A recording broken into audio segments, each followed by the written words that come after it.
This was always going to be a budget guided by two big questions: how much and what if. How much does the finance minister really want to spend? Because what if NAFTA talks fail, and what if the big corporate tax cuts in the United States deal a blow to the Canadian economy? The fact that the U.S. has not yet actually completed all the regulations around their tax changes would suggest that we should actually take a look at what is actually going on there to make sure that we stay competitive. There's nothing really in this budget that's focused on business competitiveness. And my interpretation of that is the government's going to wait and see to what extent the Trump tax cuts do have a detrimental impact on Canada. Budget 2018, titled Equality Plus Growth, a Strong Middle Class, is light on big new spending, but heavy on branding. The Liberals bill themselves as a feminist government. Every budget measure has been subjected to a gender-based analysis, and the government proposes to make that the law from now on. So what are the key measures being proposed by the finance minister? A new refundable tax credit called the Canada Workers' Benefit to replace the existing working income tax benefit starting in 2019. It would allow more low-income workers to keep up to $170 extra a year in their pockets. There's money for the environment, $1.3 billion over 5 years, to expand protected areas, preserve biodiversity, and protect species at risk. The budget also announces the creation of an advisory council to explore options for a national pharmacare plan. Small businesses, as expected, are unhappy with the budget. It follows through on controversial tax changes by denying the lower small business tax rate to firms with passive investments that provide more than $50,000 a year in income. It is slightly less bad than the original proposals. It's, I think, slightly less bad than the October proposals, but it's still $1 billion takeaway from small and medium-sized firms. The budget provides a significant injection for scientific research. $3 billion over 5 years will go to granting councils to support researchers and to help fund laboratories and equipment. There's new money for the ongoing reconciliation efforts with Canada's Indigenous peoples.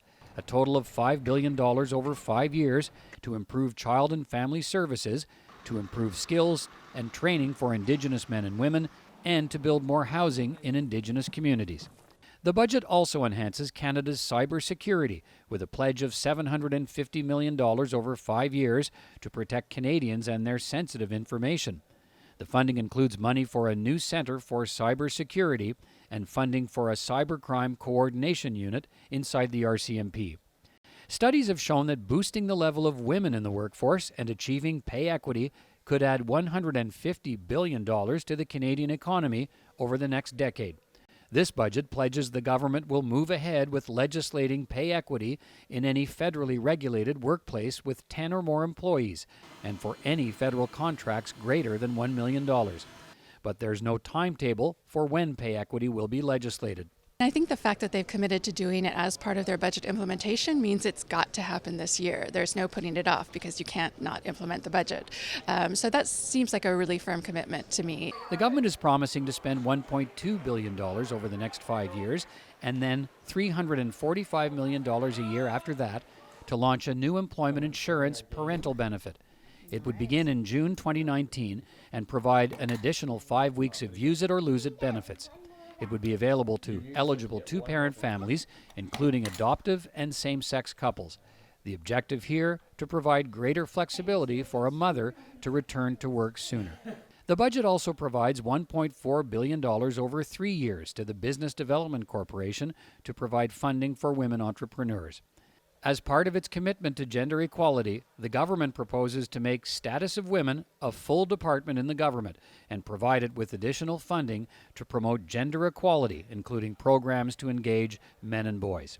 Some key numbers to know.